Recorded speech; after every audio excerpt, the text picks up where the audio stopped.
नमस्कार. मी सौदागर दत्तू लांडगे, सांगली जिल्ह्यामध्ये मिरज तालुका या शहरामध्ये लक्ष्मीनगर म्हणून एक छोटं नगर आहे. त्या नगरामध्ये मी राहतो. लहानपणापासून मला कलेची आवड होती, पण मला कुठं प्लॅटफॉर्मच मिळत नव्हतं. लहानपणी शाळेत असल्यानंतर माझी कला सगळ्यांनाच माहीत होती, पण स्टेजवर कधी मी गेलोच नाही. पण एके दिवशी माझे मित्र मला गाठ पडले, प्रदीप बोहरे म्हणून. प्रदीप बोहरे पोलीस झाले आणि मी परिस्थितीनुसार रिक्षावाला झालो. पण रिक्षावाला झालेच मला दुःख नाही झालं, कारण का मला कला करायची, माझी कला दाखवायची होती. आणि मी प्रदीप बोहरेंना सहज म्हटलं, अरे प्रदीप, मला आज नाटकामध्ये एखाद्या प्रॅक्टिसला बोलवलं आणि पहिल्यांदा मी नाटक करतोय. तर त्यांनी विचारलं कुठं? तर मी सांगितलं त्रिकोणी बाग, सांगलीमध्ये त्रिकोणी बाग म्हणून आहे, त्यात तिथं ती प्रॅक्टिस करणार आहे. अरे ते मीच चालू केली स्वतः. आणि पहिल्यांदा कलाकाराला एक चान्स मिळाला आणि पहिल्यांदा मी नाटक केलं. ते कारगिलमध्ये झालेल्या युद्ध जे शहीद जवान होते, त्या जवानांच्या मदतीसाठी तो कार्यक्रम करायचा होता मला. आणि पहिल्यांदा मी छोटी एकांकिका केली. हेमंत हैदलाबादकर यांचं हे नाटक दंतकथा म्हणून, त्यात मी राजाचा रोल केला होता. आणि ते नाटक मी पहिल्यांदा सांगली भाव्यनाट्यगृहमध्ये केलं. माझ्या मित्रांना, माझ्या नातेवाईकांना आणि माझ्या ओळखीच्या लोकांना फक्त सौदागर माहीत होता, साधा आणि फळा. पण त्यांच्यातला कलाकार त्यांना माहीत होता. आणि मला स्टेजवर त्यांनी बघितलं आणि त्यांनी मला डोक्यावर घेतलं. आणि ती विनोदी नाट्यकला होती. लोकांनी हसून हसून पोटात दुखेपर्यंत मी त्यांना हसवलं, ते नाटक केलं. आणि पहिल्यांदा मला माझा प्लॅटफॉर्म, एका कलाकाराला स्टेजवरती जो प्लॅटफॉर्म मिळतोय त्याचा आनंद एका आभाळाला म्हणजे गवसणी घातल्यासारखं झालं मला. तो आनंद द्विगुणित झाला माझा. तिथूनच माझ्या नाटकाला प्रवास सुरू झाला. आनंद अगदी भरपूरच होता. माझं समाज कल्याण करून नाटकाच्या स्पर्धा होत्या. त्या स्पर्धेमध्ये माझं पहिलं नाटक सुरू झालं, पाहिजे जातीचं. हे नाटक अगदी अफलातून होतं. 50 कलाकार होते, त्यात मी कॉलेज कुमारचा रोल केला होता. अगदी रोल लोकांनी डोक्यावर उचलून घेतला माझा रोल, आणि तिथून माझ्या नाटकाला सुरुवात झाली. हे नाटक करत असतानाच मला एका पाठोपाठ प्रत्येक वर्षी माझी नाटकं चालू झाली स्पर्धेला. त्यानंतर तळमजूर झालं आणि विश्वास पाटलाची कादंबरी झाडं झडते हे नाटक माझं झालं. त्या नाटकात मी स्पर्धेला भाग घेतला नव्हता. ते नाटक बाहेरून बसून बघितलं. पण एका कलाकाराला ज्यावेळेस नाटक बघताना काय खंत असते किंवा ती तडप असते, ते एका दिग्दर्शकालाच कळते. त्या नाटकाचे दिग्दर्शक संजय पाटील होते. आणि संजय पाटलांनी नाटक झाल्यानंतर प्रेक्षक म्हणून मला विचारलं, सौदागर, नाटक हे कसं झालं? आणि मी त्यांना सांगितलं, नाटक सर खूप सुंदर झालं. या नाटकाचा पहिला नंबर आला. झाडं झडते हे नाटक पहिल्या नंबरला आलं सांगलीला. आणि अंतिमला ते मुंबईला गेलं. त्या नाटकामध्ये मी काम केलं. आणि त्यात ते नाटक बघण्यासाठी मुंबईचे मोठे कलाकार गिरीश ओक हे नाटक पाहण्यासाठी आले होते. आणि आमच्या नाटकाचा तिथं सुद्धा नंबर आला, झाडं झडतेचा.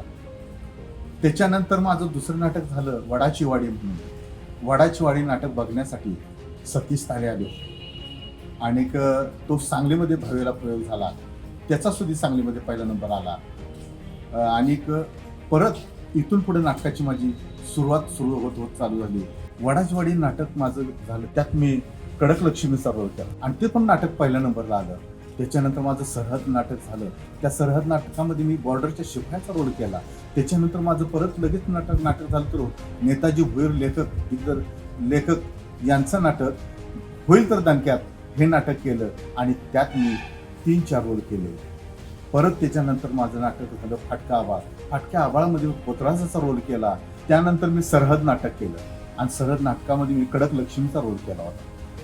अशी माझी एका पाठोपाठ एक नाटकं, हे प्रत्येक नाटकं माझी नंबरमध्ये आली. हे वाटचाल करत असतानाच पुढे एक दिवस असा आला की महेश कोळीने मला सांगितलं, सौदागर, आपण पिक्चरमध्ये काम करायला जायचं. प्रदीप रेळेकरांना भेटलो आणि प्रदीप बेर्डेकरांच्या शोध या चित्रपटामध्ये मी अंडेवाल्याचा रोल केला. माझ्या आयुष्यातला पहिला चित्रपट होता की तो मला वर घेऊन जाणारा होता. शोध या चित्रपटात काम करत असताना माझ्याबरोबर लक्ष्मण बेर्डेचे मोठे भाऊ रवींद्र बेर्डे यांच्याबरोबर माझा रोल झाला. तो आनंद एकदम फार वेगळा होता, कारण एवढ्या मोठ्या कलाकाराबरोबर माझ्यासारख्या छोट्या कलाकाराला काम करायला मिळालं ह्याच्यासारखा आनंद वेगळा कुठंच नव्हता. आणि त्यानंतर मग माझ्या पाठीमागं पिक्चर चालूच झाले. त्याच्यानंतर सौभाग्यवती सरपंच केला, आई शक्ती देवता केला, भिवू नकोस मी तुझ्या पाठीशी आहे तो सुद्धा पिक्चर मी केला. त्याच्यानंतर माझा भंडारा ह्या चित्रपटामध्ये माझा मोठा रोल होता. 2014 राजकारण केलं, छोटी नंतर शॉर्ट फिल्म चालू केली. शॉर्ट फिल्ममध्ये माझी गोष्ट एका शेतकऱ्याची, lockdown rickshaw, police real life short film केली, धनुष्यबाण ही शॉर्ट फिल्म केली. त्याच्यानंतर सावकाश पुढं गाव हाय हे वेब सिरीज केली. असे अनेक पिक्चर आणि शॉर्ट फिल्म अशा केल्या. ही एक माझी खंत आहे. पाहिजे तसा प्लॅटफॉर्म मला मिळालाच नाही, कारण माझी आर्थिक परिस्थिती पोटासाठी रिक्षा फिरवायची आणि आवड म्हणून नाटकातून पिक्चरमध्ये काम करायचं. कलाकार हा बघूनच गेले 29 वर्ष मी या क्षेत्रात काम करतो, कला या क्षेत्रात. पण यश पाहिजे तसं मला मिळालंच नाही. ही खंत माझी राहून तशी. आजकालचा जमाना असा आहे की आज एखाद्या नवीन पोराला ते मोबाईल, नंतर टी व्ही, लॅपटॉप या माध्यमातून छोट्या छोट्या कलाकारांना आज त्यांना आपला वाव मिळाला करायला. पण त्या काळी आमच्या काळी असं काय नव्हतं. आम्हाला मेहनतच करावी लागायची. केव्हा व्हिडिओ नव्हता, काढला तर कोणीतरी लग्नात नाही एखाद्यानं काढला तरच ते शूटिंग व्हायचं, नाही तो व्हायचं काय. गेले 29 वर्ष मी या कलाक्षेत्रात आहे. माझं खच्चीकरण थोडं झालं त्याला अनेक कारण, माझी आर्थिक परिस्थिती असेल आणि बऱ्याच गोष्टी असतील. पण ह्या ग्रामीण भागातले असे काही कलाकार आहेत की खरंच त्यांना व्यासपीठ मिळालं पाहिजे. आणि त्यांच्या मनात जर खच्चीकरण झालं तर कलाकार खचून जाईल. कलाकार कोण होणारच नाही, कारण का त्याला अनेक अडचणींना मात द्यावी लागते. म्हणून माझी सगळ्यांना एक विनंती आहे, तळागाळातल्या ह्या ग्रामीण भागातल्या या सर्व कलाकारांना चांगला प्लॅटफॉर्म मिळावा आणि त्यांना चांगलं काम मिळावं हे माझी मनापासून आणि कलाकार म्हणून एक तळमळीची विनंती सर्वांना. माझं जसं झालं तसं कुणाचं होणं एवढंच मी सांगतो.